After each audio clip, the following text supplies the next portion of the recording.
गीता 18 के श्लोक नंबर 62 में भगवान स्वयं कह रहे हैं कि अर्जुन उस परमेश्वर की शरण में जा जिसकी कृपा से परम शांति व शाश्वत स्थान अर्थात सतलोक को प्राप्त होगा।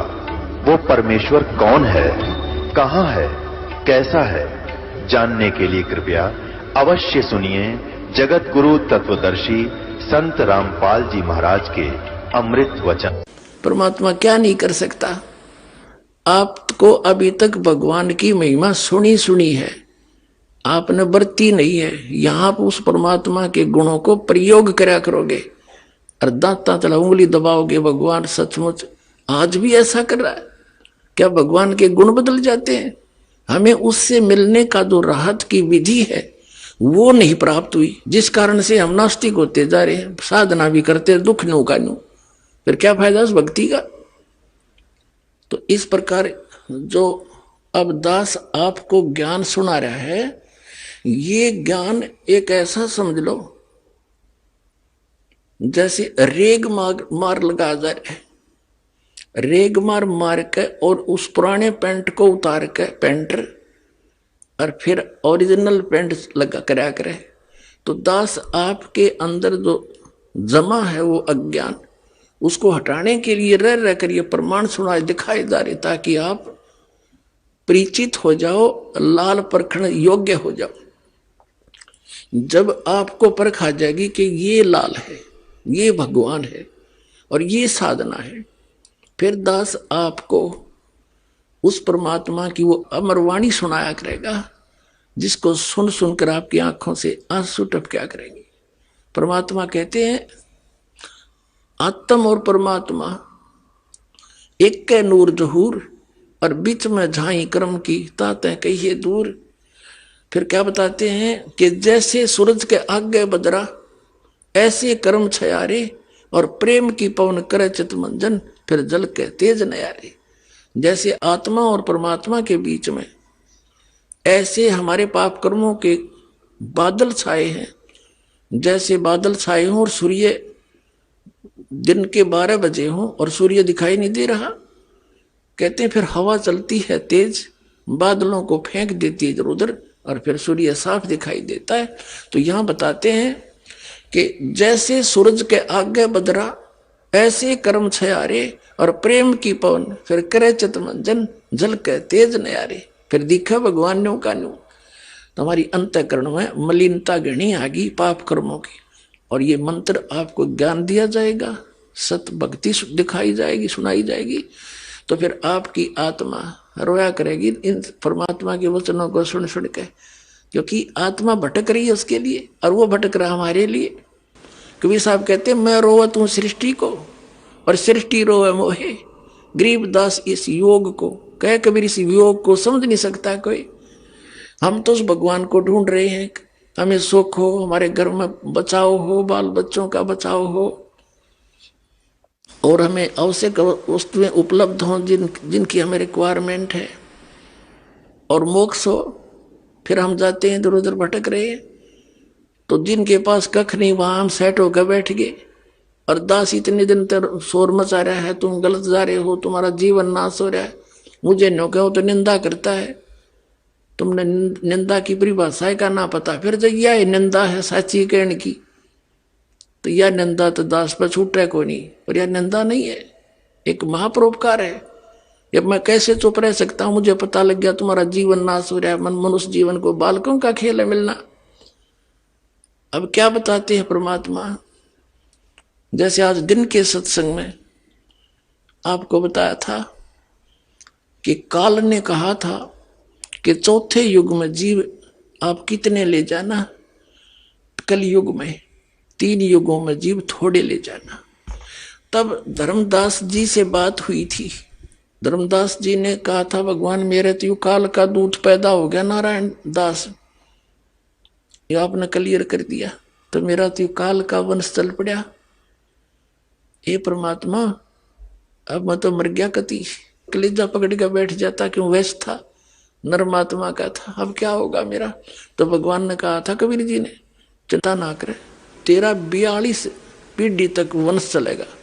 ने बोला जी इस काल का वंश चलेगा, ये तो ना चल रहा था अच्छा भगवान ने, इस नारायण दास का तो ना चले तो अच्छा, बताइए तो काल का दूत है। ये तो परमात्मा ने कहा ये नहीं, तेरे को एक और अच्छी आत्मा में अपने कोटे तो दूंगा। अब 86 साल की उम्र लिख रखी है उनके इतिहास में। चूड़ामणि जी का जन्म हुआ, धर्मदास जी की 86 वर्ष की उम्र हो रही थी। ये देखिएगा, एक पुस्तक है आशीर्वाद शताब्दी ग्रंथ,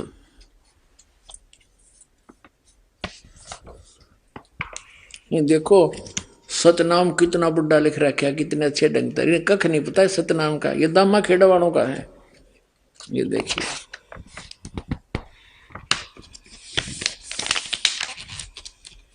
ये देखिएगा, ये है ग्रंथ परिचय, आशीर्वाद ग्रंथ, ग्रंथ का नाम आशीर्वाद शताब्दी ग्रंथ।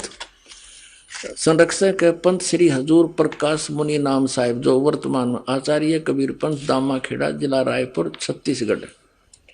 प्रकाशक है श्री सतगुरु कबीर धर्मदास साहेब वंशावली, प्रतिनिधि सभा कबीर धर्मनगर दामा खेड़ा रायपुर छत्तीसगढ़। सौजन्य से अपने गुरुदेव पूजनीय महंत श्री पुरुषोत्तम दास जी साहेब, दादा श्री किशन लाल जी, दादी श्रीमती रूपा देवी आदि आदि। अच्छा, फिर है लेख किसका है? पंत श्री गिरंद मुनि नाम साहिब, डॉक्टर पार्शनाथ श्री महेंद्र सिंह वर्मा। प्रवचन है पंत श्री प्रकाश मुनि साहिब। ये सारा कुछ इनका लिख रखा है। मुद्रक है विजय लक्ष्मी ऑफसेट नागपुर दूरभाष, इतने। और ये है वर्तमान में दामा खेड़ा के अंदर प्रकाश मुनि नाम के कबीर धर्मनगर दामा खेड़ा शताब्दी वर्ष पर शुभकामनाएं। ये श्री प्रकाश मुनि जी महाराज है। ये सन 2004 में इन्होंने कोई ये छापे हैं। अब इसमें क्या लिखा है ये देखिएगा, यहाँ लिखा है, इधर तो इसमें धनी धर्मदास जी बैठे हैं, इनका फोटो लगा रखा है। यहाँ इन्होंने प्रमाण दिया है धनी धर्मदास जी साहेब सतगुरु कबीर साहिब के अनन्य भक्त एवं परम शिष्य धनी धर्मदास साहिब जी कबीर पंथ के आधार शिला है। धनी धर्मदास जी साहिब के माध्यम से ही सतगुरु का अखंड ज्ञान और अथाह अनुभव सर्वसुलभ हो पाया। स्वयं की ही नहीं बल्कि जन जन की पीड़ा ने धनी को व्याकुल बना दिया। अब यहां देखते हैं, यह है कसौधन वैश्य कुल में पैदा हुए धनी धर्मदास जी साहिब का जन्म बांधवगढ़ विक्रमी संवत 1452 की कार्तिक पूर्णिमा के दिन गुरुवार को हुआ था। संवत 1452 यानी 1395 में उनका जन्म बताया, सन 1395 गुरुवार को हुआ था। आपके बचपन का नाम जुड़ावन प्रसाद। आपका विवाह संवत 1480 में पत्थरटा ग्राम की जादोमती देवी की सुयोग्य कन्या सुलक्षणा देवी अर्थात पंथ की माता आमीन से हुआ और आपके एक पुत्र व एक पुत्री भी हुए। अपार संपत्ति होते हुए भी आप निर्वमानी थे। संवत 1518 में व्यापार व तीर्थ आंटन के दौरान मथुरा में सतगुरु से प्रथम भेंट ने आपको एहसास दिलाया कि आपके पास सब कुछ होते हुए भी आप नाम धन से खाली हैं। विक्रमी संवत 1520 में काशी में हुई दूसरी मुलाकात ने आपको सदा के लिए सतगुरु के अनुगामी बना दिया। यह बताते हैं इसी वर्ष आप सतगुरु को काशी से बांधवगढ़ लाए, आरती कर दीक्षा पाए 1520 में, विक्रमी संवत 1520 में, और सर्वभावेन समर्पित हो गए। सतगुरु कबीर साहिब ने आपको आत्मसात किया और सतनाम धन के साथ अटल 42 वंश का आशीर्वाद दिया। इसके फलस्वरूप विक्रमी संवत 1538 में आपके घर द्वितीय पुत्र के रूप में चूड़ामणि नाम साहिब का प्राकट्य हुआ। और 1540 में सतगुरु ने एकोत्री चौका का विधान रचा और आपको पंथ का आदेश दिया। सतगुरु के हर आदेश का पालन करते हुए आप विक्रमी संवत 1568 के फागुन के मास में जगन्नाथपुरी में सतगुरु के हाथों का परवाना ग्रहण करके लोक को गमन किया। अब कहने का भाव ये है, इनका जन्म हुआ संवत विक्रमी संवत 1452 में और दूसरा पुत्र 1538 में हुआ। 1538, 48 वर्ष तो वो ले लो उधर से पहले वाले, और 38 ये जोड़ दो, 48 और 38 86 वर्ष हो गए। 86 वर्ष की उम्र होगी थी जब धर्मदास जी की उस समय परमात्मा ने कहा कि तू चिंता ना करे, मैंने तेरे को 42 पीढ़ी दे दी, तेरा वंश रहेगा, वंश 42 रहे, तेरा अंश रे। अब धर्मदास जी कहने लगे, हे भगवान, यू तो काल का दूत नारायण दास, और 86 साल की उम्र मेरी, अब परमात्मा क्या होगा कि तेरे एक संतान होगी मेरे आशीर्वाद। अब या उसके गले उतरे नहीं, 86 साल की उम्र होगी, अरे अब संतान होगी, ना भी नहीं करे और यश भी नहीं करे। परमात्मा अंतर्यामी थे कि यह पेट इसका विश्वास दृढ़ नहीं हुआ और वृद्ध गणा हो रहा, कदे मृत्यु को प्राप्त हो जाए, इसका इतना अठड़े कौन हो रहा है। तो परमेश्वर कबीर जी ने ऐसे आशीर्वाद किया। ऐसे सतलोक से एक बालक आया, उसके आंगन में लेट गया, हाथ पैर मारे, नवजात शिशु। अग देख धर्मदास, 10वें महीने तेरी पत्नी की गर्भ से ये बालक जन्म होगा, तेरा जच्चो चाहे ना जच्चो। ने बोला जी जचगी है। जब इसी लीला देखी और फिर वो लड़का वापस, बच्चा वापस कर दिया, आत्मा गई। 10वें महीने आमिनी के पेट गर्भ से चूड़ामणि जी का जो है जन्म हुआ, उसको मुक्तामणि नाम साहेब भी कहने लगे। तो कबीर परमात्मा ने धर्मदास जी से कहा था कि भाई ये पहला मंत्र देना सिर्फ 5 नाम का, ये और मंत्र भी डिस्क्लोज ना करना, सतनाम ये 2 अक्षर का और सार शब्द। धर्मदास मेरी लाख दुहाई, ये सार शब्द कहीं बाहर ना जाए। सार शब्द ये बाहर जो पढ़ी या बिजली पीढ़ी हंस नहीं तरही। अब धर्मदास तो पक्के थे, जो कह दिया सतगुरु ने फाइनल है। फिर परमात्मा कबीर जी ने उनके पुत्र चूड़ामणि से, जब वो छोटी उम्र के थे, तो उस समय उनसे कहा कि उनको आदेश दिया कि ले बेटा ये 5 नाम जाप करना और आगे अपने उत्तराधिकारी को भी ये देना और उसी को ये आदेश देना, ये नाम जाप करता रहे। ठीक है। फिर कबीर परमात्मा ने कहा, धर्मदास जब तेरी 6ठी पीढ़ी आओगी ना, तब ये 5 नाम भी समाप्त हो जाएंगे, काल वहां झपट्टा देगा और मेरा वचन ना खाली जाई, ये मैं सच्ची कह रहा हूं। तो धर्मदास चिंतित हो गया कि हे परमात्मा, फिर ये मेरे बालक कैसे पार होंगे? वंश तो आपने दे दिए थे 42 पीढ़ी, तो ये बच्चे पार कैसे होंगे दाता? तो परमात्मा वो बहुत चिंतित हो गया। तो परमेश्वर ने कहा कि इस काल ने कहा था मैं 12 पंथ चलाऊंगा नकली, कबीर पंथ के, कबीर जी के नाम थे। उन 12 पंथों में से जो 12वां पंथ चलेगा गरीबदास का होगा। उस गरीबदास वाला पंथ जब चल चुका होगा, उस गरीबदास वाले पंथ से यानी गरीबदास जी से मेरी महिमा की वाणी पुनः प्रकट होगी और उसमें गरीबदास वाले पंथ में आगे चल के मैं ही आऊंगा। जब 5500 वर्ष बीत जाएंगे नस्कल युग ने, उस समय आप देखना और सब पंथों को खत्म करूंगा, सच्चा ज्ञान बताऊंगा और सभी पंथों को खत्म करके एक पंथ चलाऊंगा, तो सारा विश्व नाम लेगा, सारे पार करूंगा उस समय के। तो तेरे वंश भी हो जाए बेटा पार, क्यों चिंता करता है? तब धर्मदास का दिल डटया ने बोला, भगवान आज तो ऐसे नेक आदमी हैं और अभी ना मान रहे आपकी बात ने, आप तो कह रहे हो कि आगे तो घोर कलयुग आएगा, तब कैसे बात बनेगी? तो परमात्मा ने कहा या चिंता छोड़ दे, ये मेरा काम है। और जो मैं आज बोल रहा हूं ना, यह बात है, ये उसमें सच्ची होएगी कि पूरा संसार मेरी शरण में आओगा, मेरा ही ज्ञान पूरे विश्व में रह जाएगा, सारे बच्चे मुझे पहचानेंगे और मोक्ष प्राप्त करेंगे, जो नाम ले लेंगे सतनाम। जब सच्चा होगा, जब कलयुग 5500 वर्ष बीत जाएगा, तब तक तो ये निराधार दिखाई देगा। अब आपको अब वर्तमान में कबीर पंथ का जो फैलाव है सबसे ज्यादा इन दामा खेड़ा वाले गद्दी से है। इन कहते 30,000 तक मेहनत बना रखे हैं और वो आगे नाम देते हैं और फिर वो साल में 2-3 ये प्रोग्राम करते दामा खेड़ाले, वो सभी मेहनत आके और उनका पूजा चढ़ाते हैं।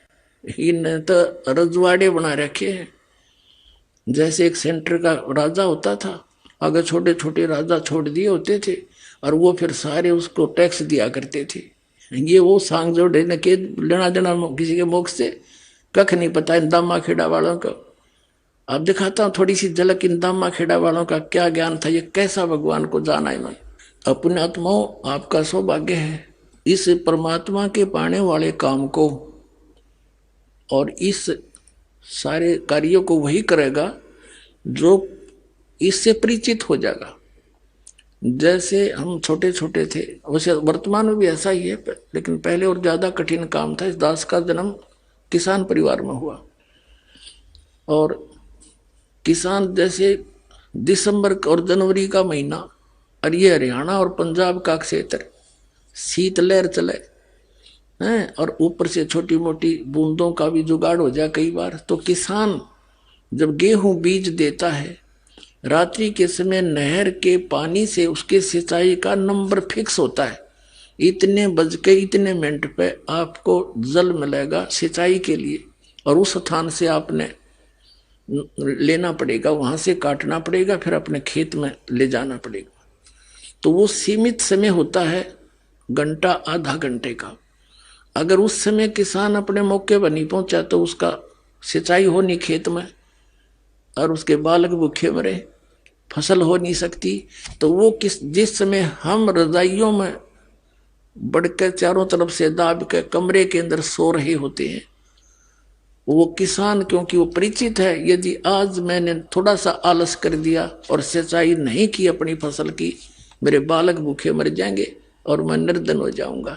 तो वो परिचित है उस प्रोसेस से, वो तुरंत उठकर चल देता है, चाहे नमूनिया हो और चाहे कोई सांप काटे, कुछ भी हो, वो उस काम न करके छोड़ेगा और सफल हो जाता है। और वहां जाके कंबल को भी उतार के रख देता है, जब पानी में बढ़ के कस्सी से मिट्टी डालता अपने खेतों में पानी लगाने के लिए।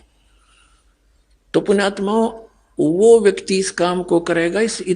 यहाँ इतनी दूरदर्शी आ रही है पुण्यात्मा, कहाँ से 2-2 हजार किलोमीटर से चल कर आगे, तो वही आएंगे यहाँ पर जो इसको समझ जाएंगे कि ये काम तो करना पड़ेगा, ना तो बिजली गिरगी, ये जीवन फिर मिला नहीं मनुष्य का, ये अवसर मिला नहीं, ऐसा संत नहीं मिला जो दास परमात्मा ने बना के भेज दिया, और यू ज्ञान मिला नहीं। तो फिर इस मनुष्य शरीर ने के चाटांगे हम, ईसा एक गद्दारी साहब मनुष्य जिसने भक्ति नहीं करी, फिर वो सारा दिन लद्दा अंडाइयो, फिर अपने माया जोड़ने में लद्दा फिरता है।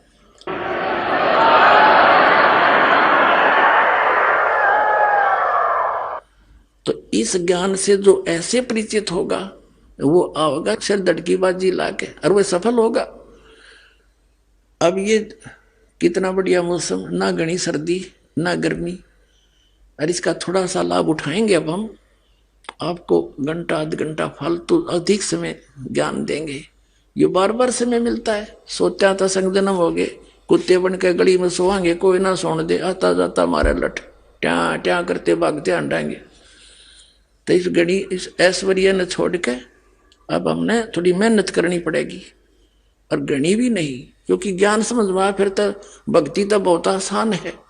चलते फिरते बस में कहीं पर भी मालिक का नाम जाप करना है, नाम से मोक्ष होगा। कोई बात अठयोग करना है नहीं, इसमें अठयोग तो बकवादी लोग करते और कराते हैं, किसी संत ने नहीं किया। परमात्मा कपड़ा बुनते थे, भक्ति करके भी दिखाते थे कि ये है मार्ग भगवान के पाने का। तो अब आपको थोड़ी सी झलक दिखाते हैं जो ये दामा खेड़ा वालों ने कितना संसार डबो रखा है, और ये दावा करते हैं कि जो धर्मदास की गद्दी पे हैं हम, और कबीर साहब ने कहा था इससे दो नाम लेगा वो पार होंगे। नहीं, कबीर साहब जी ने ये कहा था कि छठी पीढ़ी में ये 5 नाम भी समाप्त हो जाएंगे। ये और ही एक शब्द सा सेलेक्ट कर लिया इन्होंने कबीर सागर से, अजर नाम, अमर नाम, पाताले सब सिंधु नाम, यही हंस का काम, 5 ले हंसा उड़ जाई। ये मंत्र है कोई? ये तो एक आरती सी है। अब वो 2 अक्षर का नाम है। पहले तो ये दिखाते हैं आपको, ये दामा खेड़ा वालों के विषय में जो परमात्मा ने कहा है, ये है कबीर सागर। और यहां आपको दिखाते हैं कबीर सागर संपूर्ण 11 भाग, खेमरा श्री कृष्णदास प्रकाशन बंबई से। ये प्रथम खंड कबीरपंथी भारत पथिक स्वामी युगलानंद विहारी द्वारा परिष्कृत मुद्रक के प्रकाशक हैं खेमरा श्री कृष्णदास, अध्यक्ष श्री वेंकटेश्वर प्रेस, खेमरा श्री कृष्णदास मार्ग मुंबई से। ये इधर इनका ये सारा कुछ यहाँ लिखा हुआ है। इसमें अनुराग सागर नामक एक अध्याय है, अनुराग सागर, और इसके पृष्ठ नंबर 138 पे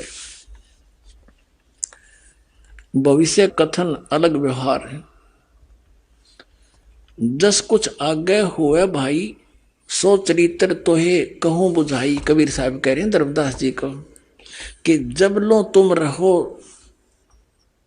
तन्माही तो लो काल प्रगटे नहीं। जब तक तू रहेगा ना इसमें, तो तब तक तो काल तेरे पंथ में कोई झटका नहीं दे पाओगा। देखिए, अर्गहो किनार ध्यान बकलाए, जब तन तजो काल तब आए। छेकई तोर वंश को आई, और काल धोख सो वंश रिझाई। फिर तेरे काल आओगा, तेरे वंश को छेकेगा, उसमें छेद कर देगा, और उस धोखे में तेरे वंश गणेरा जी रहेंगे, तेरे वंशाले। आगे देखो, वंश तुम्हारा अनुभव कथ रखही, नाद पुत्र की निंदा भखही। सोई पीढ़ी है हंस कड़ियारा, ताको होए बहुत अंकारा। जो तेरी पीढ़ी के होंगे उनमें अभिमान गणा हो जाएगा। कड़ियारा स्वार्थ आए चिन्ह न पावे, अनंत जीवन के भटकावे। और जीवों को भटकाओगे अपने स्वार्थ के कारण, सच्चाई को नहीं ग्रहण करेंगे। ताते तो हे कहूं समझाई, अपने वंश देव चिताई। नाद पुत्र जो प्रगट होई, ताको मिले प्रेम से सोई। कमाल पुत्र जो मृतक जिवाया, ताके घट में दूध समाया। अब कबीर साहब ने बताया है कि जैसे मैंने एक कमाल नाम के लड़के को जीवित किया था, और वो एंडी पाक गया, फिर बाद में अपने आप लाग गया नारा सांग जोड़ के, तो इसी तरह तेरे वंश वाले भी अभिमानी हो जाएंगे। एक तो नाद का पुत्र होता है वचन का, एक बेंद का होता है। बेंद वाले तो ये हैं जो धर्मदास जी के वंश से चूड़ामणि, चूड़ामणि के फिर आगे बच्चे, उसके बच्चे, ये तो है बेंद वाले महंत परंपरा। एक वचन वाले, वचन के बच्चे वो होते हैं जो गुरु से उपदेश ले लेते हैं, जो वचन के होते हैं, कहते हैं उन तब बात बनेगी मेरी। ये तेरे गद्दी वाला अंत हमेशा बैठा बैठा मेरे पंथ का। ये देखिएगा, अब ये 139 पृष्ठ पर देख रहे हम कि पिता जान 3 अंग ही ना, और तब हम थापतो है कह दीना। फिर ताते धर्म मानो सिखाई, नाम थाप सौंपो भाई। नाद पुत्र के सौंपो सोई, पंथ उजागर जासो होई। नाद पुत्र, एक तो नाद का पुत्र होता है वचन का, एक बेंद का होता है। बेंद का वो होता है जो माता पिता से वंशज होते हैं उनके बच्चे, और एक नाद कहो चाहे वचन कहो, नाद का होता वचन से। जैसे आप जी हमारे बच्चे और बच्ची हो गए, बेटा बेटी, हम इस दास के वचन के बच्चे हो, और शरीर के बच्चे अलग हैं। तो इसी प्रकार धर्मदास जी के जो बेंद के हैं वो तो है ये महंतर दामा खेड़ा वाले, और वचन के हैं उनसे हटकर, जैसे दास वचन का उनका पुत्र है, क्योंकि गरीबदास जी कबीर साहब का वचन का पुत्र था। फिर उनसे ही आगे चलते हुए हमारा जन्म हुआ, उसी पंथ में जन्म हुआ, माँ से जन्म अलग से हुआ, तो वो है नाद के। और यहाँ कबीर साहब कहते हैं इन बिंद वाला ने तो बैठा बैठा सदा, ये नाद वालों से मेरा पंथ उजागर होया। ये देखिएगा अनुराग सागर 139 पृष्ठ पर हम पढ़ रहे हैं कबीर सागर का। ताते धर्मनी मानो सिखाई, नाम थाप सौपो भाई, ये नाम है नापनी। नाद पुत्र के सोपो सोई, पंथ उजागरता से होई। और वंश कर है अहंकार बहुता, तेरे वंश वाले तो बहुत अहंकार करेंगे। हम हैं धर्मदास कुलपुता, हम तो धर्मदास के कुलपुत्र हैं। और जहां हंगता हम नाही, जहां विमान है वह मैं नहीं। और धर्म नहीं देखो परख मन माही, जहां हंगता काल स्वरूपा, जहां विमान है वह काल है। नहीं पावे सतलोक अनूपा, धर्मदास तौतर है वंशा, यही बात को मेटो संसा। नाम भक्ति जो दृढ़ कर धर ही, सुनो धर्मनी वो कैसे नीतर ही। रहनी रहे तो सभे उभारूं, और वचन गह तो तेरे 42 तारूं। और वचन गह सो वंश हमारा, बिना वचन नहीं उतरे पारा। चाहे तेरा बेटा हो, चाहे तेरे वंश के हो, जिन्होंने हमारे सतनाम का को नहीं ग्रहण किया वो पार नहीं हो सकते। आगे देखना यहाँ क्या बताया है अनुराग सागर की 140 पृष्ठ पर। कहते हैं नाद बिंद जो पंथ चलावे, चूड़ामणि हंसन मुक्तावे। फिर क्या बताया धर्मदास तो वंश अज्ञाना, तेरा वंश अज्ञानी है, होएगा चिन्ह नहीं वो अंशदाना। जस कुछ आगे हुए है भाई, सो चरित्र में कहूं बुझाई। कहते छठी पीढ़ी बिंद तू होई, तेरे बिंद का, तेरे शरीर का जो तेरी पीढ़ी का जो छठी पीढ़ी आओगी, तो भूले वंश बिंदु तो सोई। और टकसारी से ले है पाना, टकसारी को ले है पाना।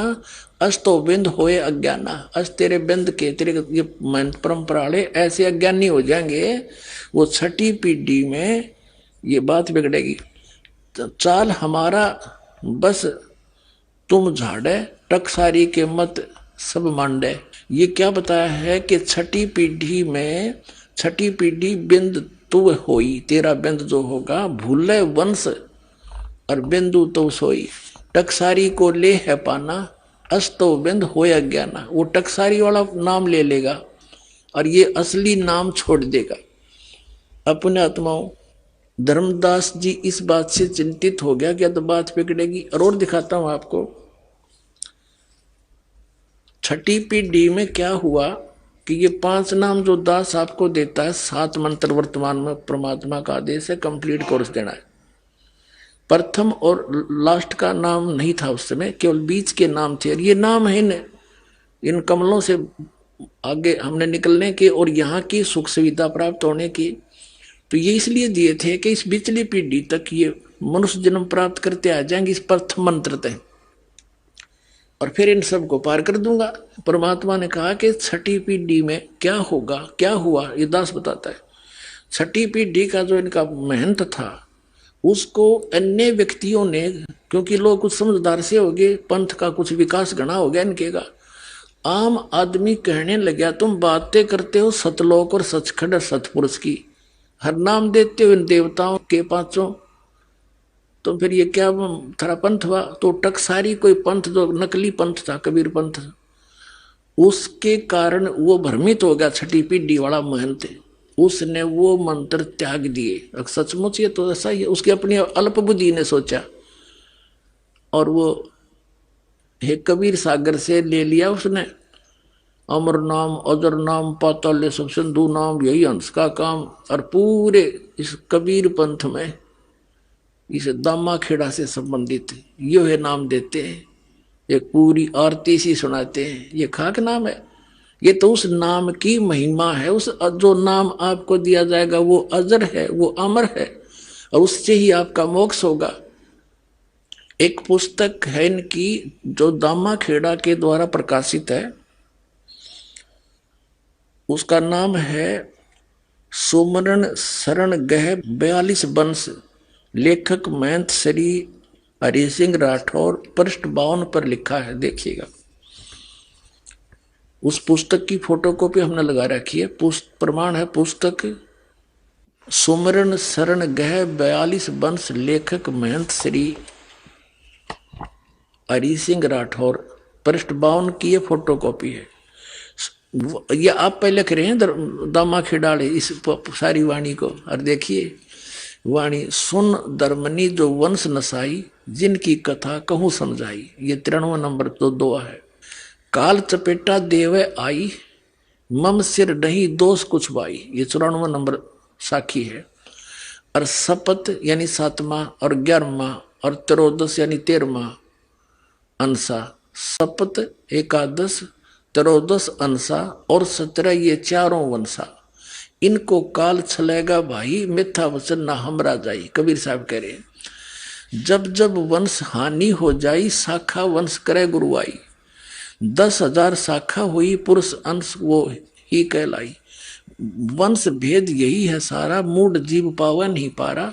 और भटकत फिरे हैं दौरे ही दौरा, वर्ष 42 गए के ही ठोरा।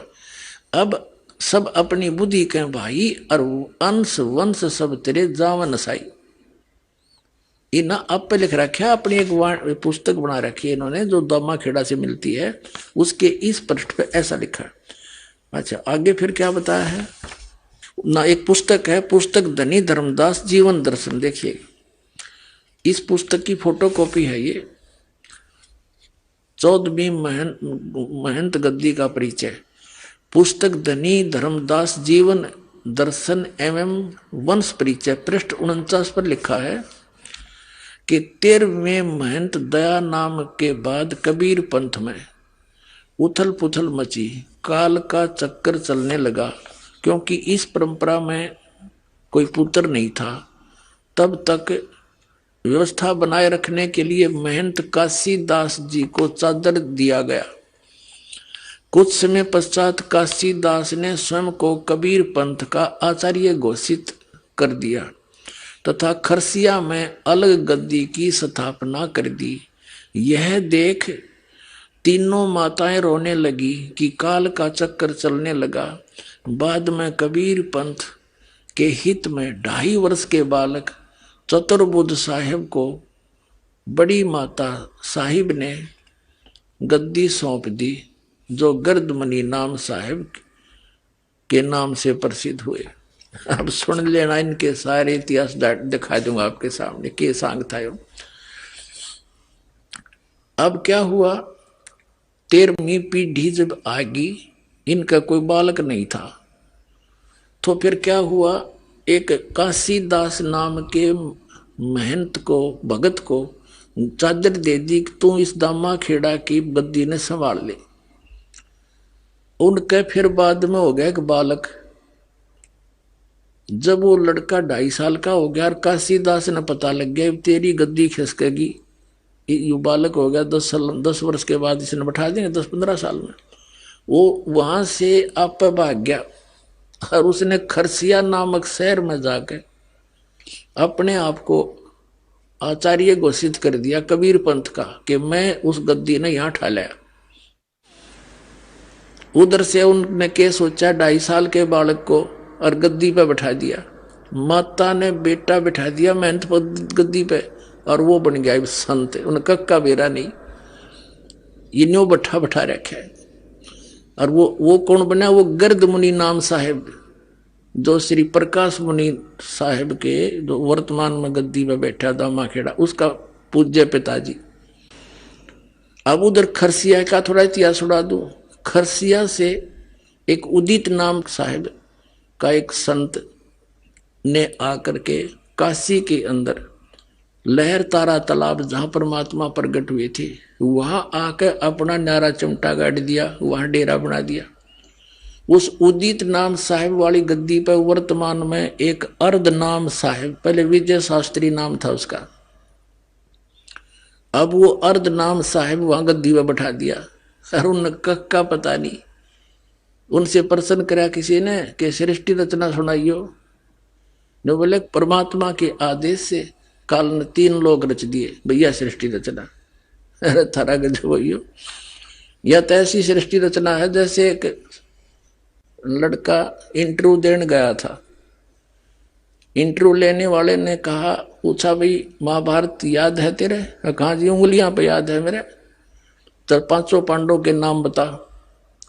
उसने बताया जी एक सी भीम है, एक सी ओदा वड्डा बिरा, एक होर सी, एक उस तो छोटा सी, एक दा नाम मैं भूल गया। वो बता दिए, वो सुना दी उसने 500 पांडवों के नाम। तो इनने ऐसी सृष्टि रचना सुना रखी है।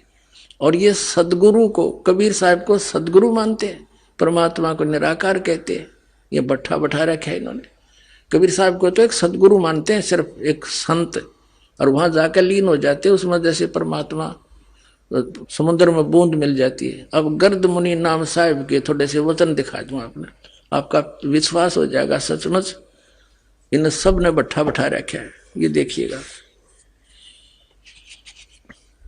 एक ये पुस्तक है सदगुरु कबीर की जीवन धारा, लेखक हैं पंत श्री गिरद मुनि नाम साहिब, आचार्य कबीर पंथ, प्रकाशक है सदगुरु कबीर धर्मदास वंशावली प्रतिनिधि सभा, कबीर धर्मनगर दामा खेड़ा जिला राय। ये पहले मध्य प्रदेश था, उसमें से छत्तीसगढ़ बन गया भी। अब ये पुण्यात्माओं, ये 13वीं गद्दी में उथल पुथल होगी, ये आप पहले करें धर्मदास व जीवन दर्शन पुस्तक में, और उसमें सुमरण गह शरण 42 वंश के में कि परमात्मा की वाणी है कबीर साहब की कि 7वां 11वां और 13वां इनको काल ठगेगा। जब 7वां ठग लिया आगे खाक रहेगा इनके पास, तो उड़द बिगड़ ली सारी कहानी, रही खीन ने बिगाड़ दिया काम, फिर बाकी क्या नहीं। अब इसमें दिखाता हूं आपको, इस पुस्तक में ये है सदगुरु कबीर साहब की जीवन धारा नामक पुस्तक है, और इसके लेखक हैं पंत श्री गिरद मुनि नाम साहिब, आचार्य कबीर पंथ, प्रकाशक सदगुरु कबीर धर्मदास वंशावली। ये आपको दिखाई दिया, और ये इनका स्वरूप है गिरद मुनि नाम साहिब, जो 2.5 साल का बच्चा गद्दी पर बैठाया था, वो है ये। अब इस पुस्तक के आपको 5 पृष्ठ पर दिखाते हैं, 4-5 पर, ये देखिएगा, ये 4 पृष्ठ है। ये क्या कथा सुनाता है आगे से कि सदगुरु कबीर साहिब का सत स्वरूपी होना और अंत में निराकार में लीन हो जाना उनकी विशिष्टता है। वे वहीं से आते हैं जहां परम शांति है, आनंद है और अनंत प्रकाश है। हो गया इनका भी अंत। गिरद मुनि नाम साहिब कह रहा है कि कबीर साहब वहां से आते हैं और फिर उसमें जाकर लीन हो जाते हैं, अनंत प्रकाश है जैसे बूंद समुद्र में। अब देखिएगा एक पुस्तक और है, गिरद मुनि नाम साहिब उस 2.5 साल के बालक ने, यानी सदगुरु कबीर ज्ञान पयोनिधि नामक ये पुस्तक है, सदगुरु कबीर ज्ञान पयोनिधि, और ये है आचार्य गिरद मुनि नाम साहिब के द्वारा लिखी गई है। सदगुरु कबीर साहिब धर्मदास साहिब वंशावली प्रतिनिधि सभा, कबीर धर्मनगर दामा खेड़ा जिला रायपुर मध्य प्रदेश में यह प्रकाशित है। और इसके मुद्रक कौन है? गीता प्रिंटिंग प्रेस, सती बाजार रायपुर मध्य प्रदेश से। अब इसके आपको दिखाते हैं झलक इनके ज्ञान की है। ये 34 पृष्ठ है और यहां देखिएगा 35 पृष्ठ पे, ये 35 पृष्ठ है। सदगुरु कबीर साहब का सतपुरुष, यानी कौन था सदगुरु कबीर साहब का सतपुरुष, ये क्या बताना चाहते हैं। यहाँ इन्होंने क्या किया है कि अध्यात्म विद्या ब्रह्म को विद्या है, ब्रह्म की विद्या है, ये गिरद मुनि नाम साहब कह रहे हैं। और यह ब्रह्म समस्त पिंड और ब्रह्मांड में समभाव में अनुस्यूत है, यानी फैला है। यही ब्रह्म चराचर का मूल तत्व है। समस्त भारतीय मनीषियों ने इस गुणमय जगत पर विचार करके यह निष्कर्ष निकाला है कि इसमें दो अत्यंत स्पष्ट तत्व हैं। पहला जगत का मूल तत्व जो सत्य शाश्वत सदा एक रस चेतन और इंद्रिया अतीत है। दूसरा जगत का बाह्य स्वरूप जो असत्य परिवर्तनशील, ये 36 पृष्ठ पे, नाशवान जड़ और इंद्रियों के विषय हैं।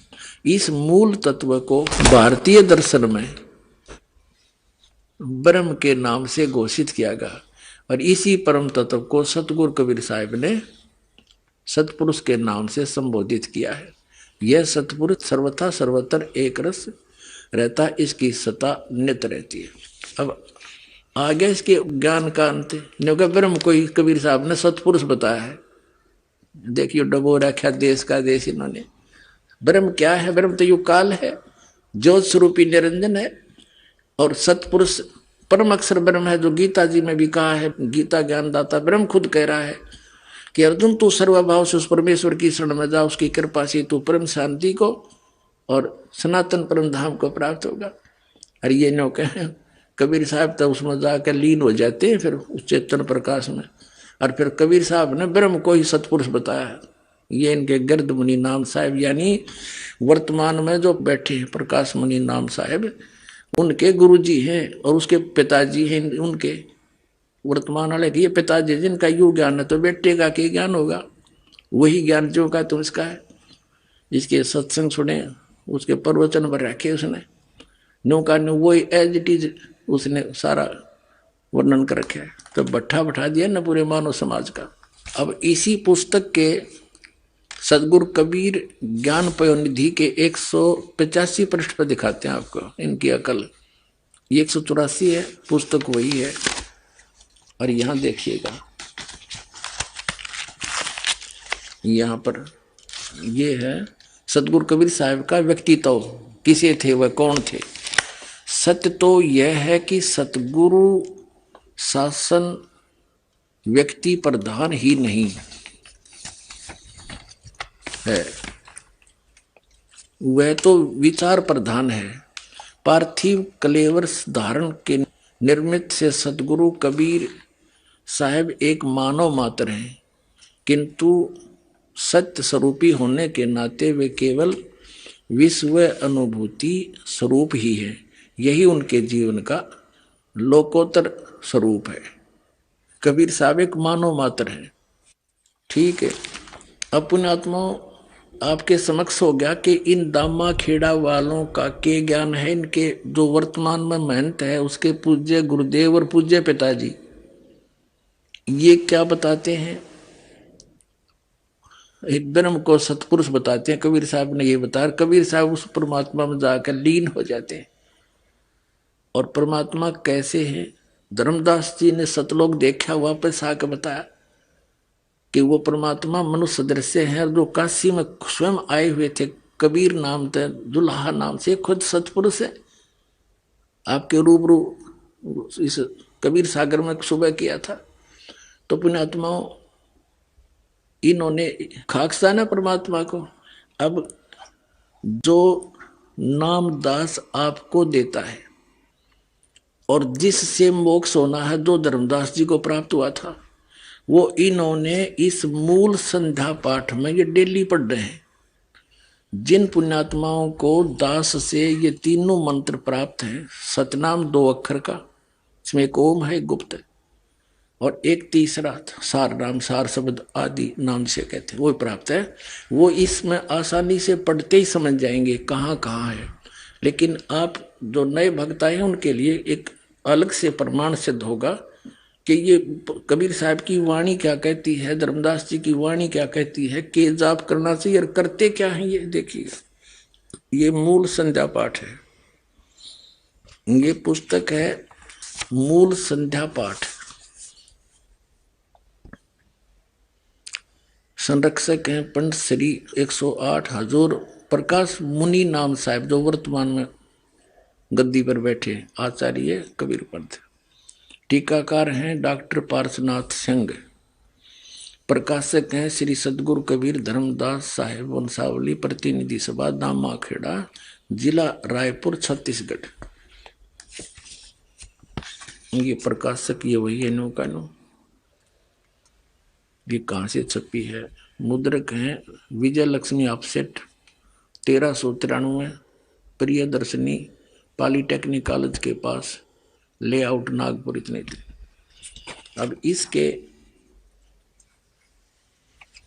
आपको 33 पृष्ठ पर दिखाते हैं। अब देखो 32 पृष्ठ पे ये जो करते हैं ना अजर नाम अमर नाम, इसमें स्पष्ट लिखा है कि सतपुरुष का नाम अजर है, अमर है, उसका कभी विनाश नहीं होता, कभी अक्षय नहीं होता। यही शाश्वत तत्व सतगुरु कबीर साहब स्वयं है, जो सोहम रूप में सदा सर्वदा परम सत्य के रूप में विराजमान है।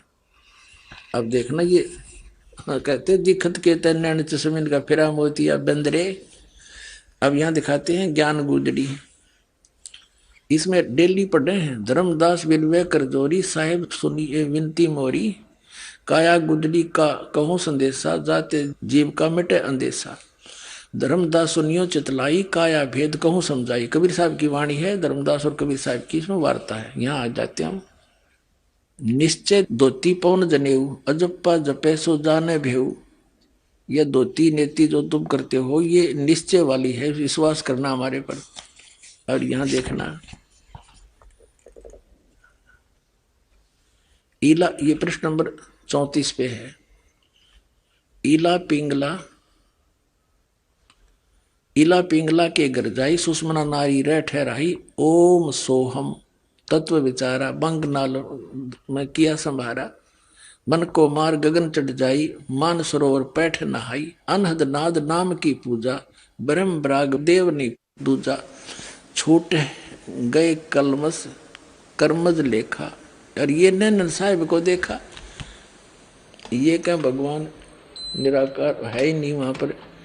और ये परमात्मा कहते हैं इन नैनो परमात्मा को दिखा दूंगा तुझे। फिर आगे दिखाते हैं 37 पृष्ठ पे। इसके 37 पृष्ठ पे देखिएगा।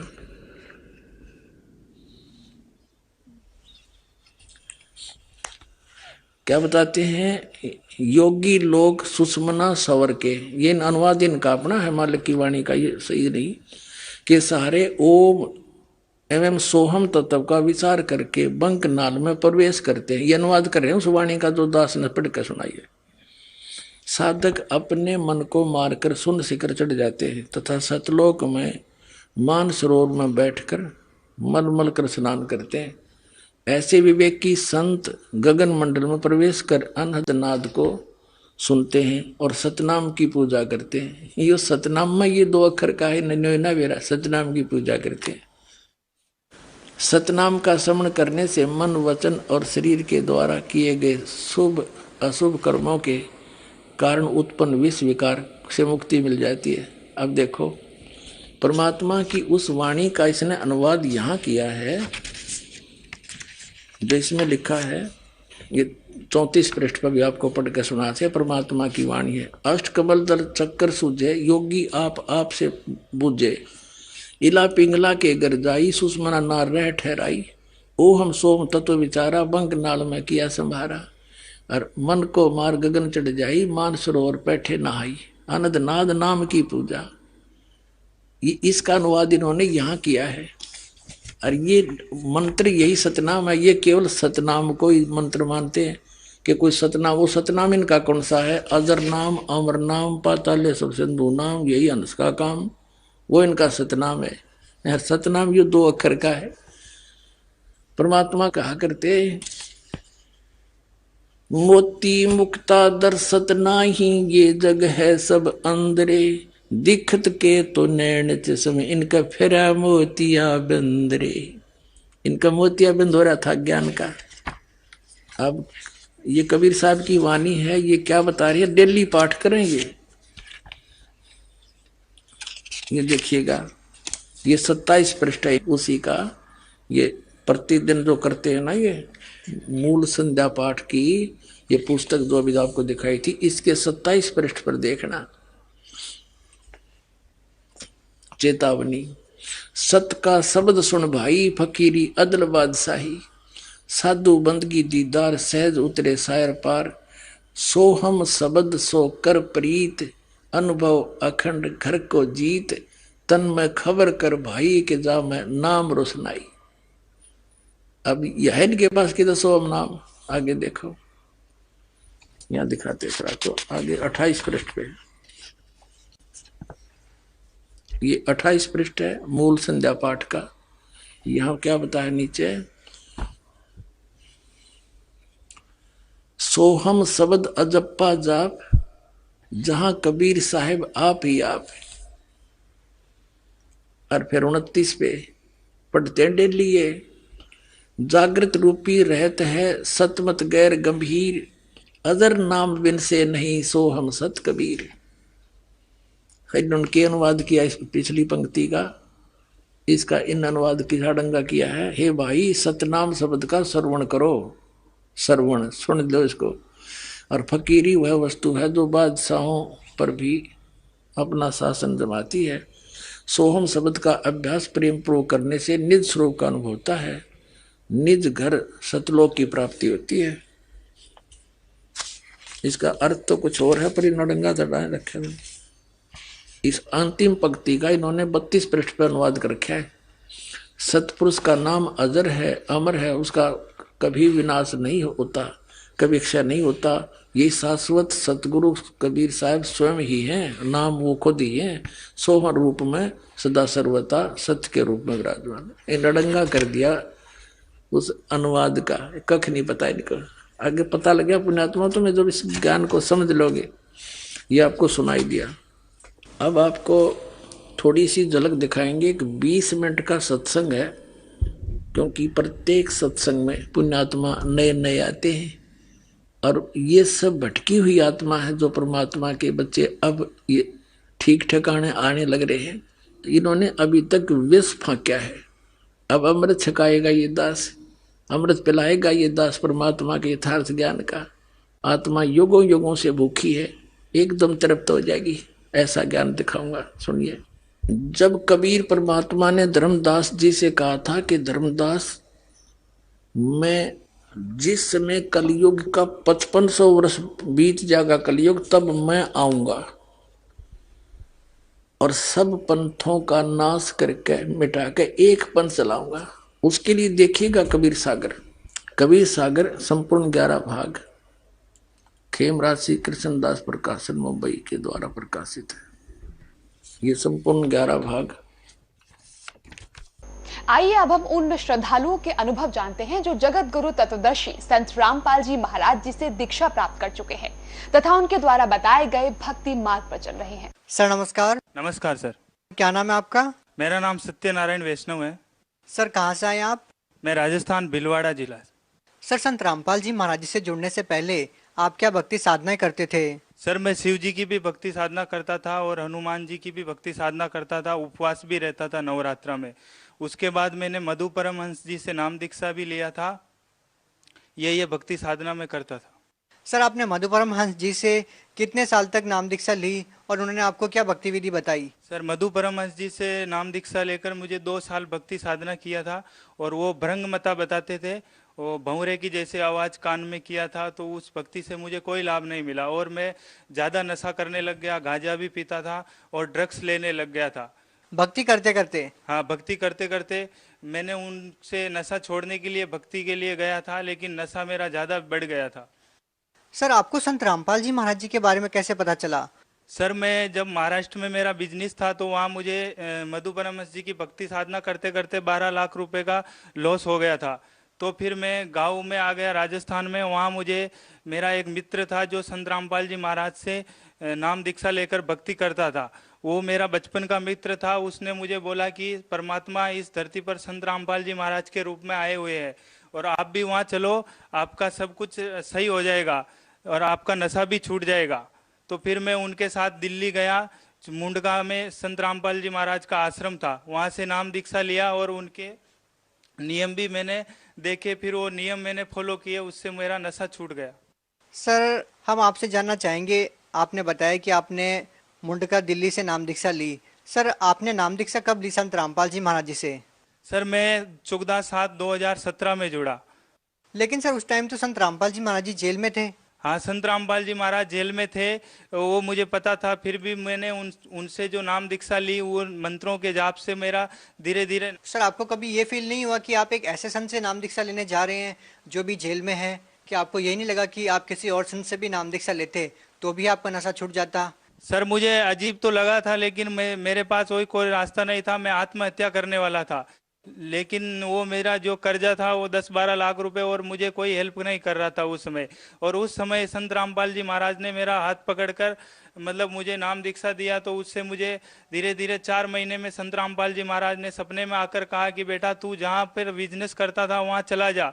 और मैं आज वहीं पर बिजनेस कर रहा हूँ और मेरे 12 लाख रुपए का कर्जा भी चूक गया है। संत रामपाल जी महाराज जी से नाम दीक्षा लेने के बाद? हाँ, संत रामपाल जी महाराज की दीक्षा लेने के बाद आज मुझे 2 साल हो गए हैं। आज मुझे 1 भी रुपया किसी को देना नहीं है। और क्या क्या लाभ हुए? और सर मुझे मानसिक लाभ हुए। मैं मानसिक परेशानी में, नशे से मानसिक परेशानी में था, जिस कारण से मेरे घर में क्लेश हुआ करता था। और भूत प्रेत की भी मेरे वाइफ को परेशानी थी, वो भी संत रामपाल जी महाराज की नाम दीक्षा लेने के बाद दूर हो गई। सर आप राजस्थान से बिलोंग करते हैं। राजस्थान में भूत प्रेत की बाधा से संबंधित ही बड़े बड़े मंदिर हैं, मेहंदीपुर बालाजी, और भी बहुत सारे संत हैं, महंत हैं। आपको इन सभी संतों को, इन पूजाओं को छोड़कर संत रामपाल जी महाराज जी की शरण में जाना पड़ा। इसकी वजह क्या है कि आपको संत रामपाल जी महाराज जी से नाम दीक्षा लेने के बाद लाभ मिला, यहाँ से लाभ नहीं मिला? सर मैं और भी संतों के पास और देवी देवताओं के पास गया था, लेकिन मुझे कोई लाभ नहीं मिला और मेरी परेशानी बढ़ती ही जा रही थी। उसके बाद भी मैंने एक शिव जी के जो भक्त है, वो काशी विश्वनाथ के वहाँ से हैं, उनसे भी नाम दीक्षा लिया, तो वहाँ से भी मुझे कोई फर्क नहीं पड़ा और मेरी परेशानी बढ़ती ही गई। इस कारण से फिर मुझे संत रामपाल जी महाराज की पुस्तक जीने की राह मिली।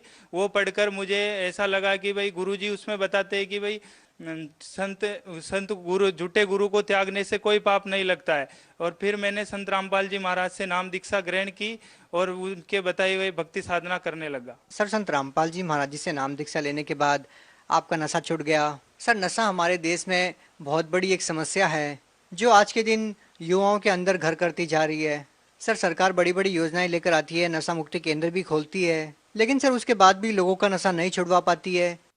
आखिर संत रामपाल जी महाराज जी क्या जड़ी बूटी देते हैं, क्या दवाई देते हैं जिससे लोगों का नशा छूट जाता है? सर आजकल सरकार खुद नशे के लाइसेंस इश्यू करती है, वो नशा क्या बंद करवाएगी?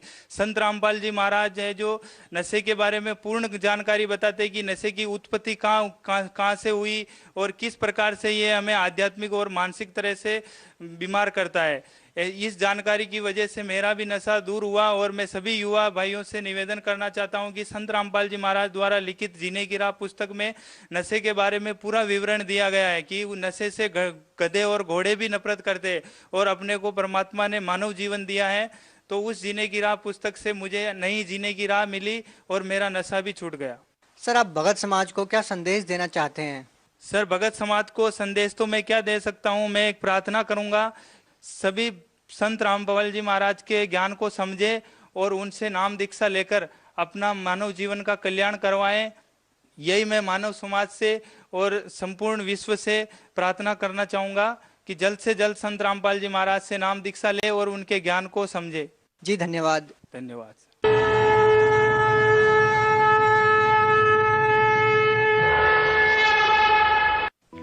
आप सुन रहे थे जगत गुरु तत्वदर्शी संत रामपाल जी महाराज के मंगल प्रवचन। अधिक जानकारी के लिए संपर्क करें 8222 880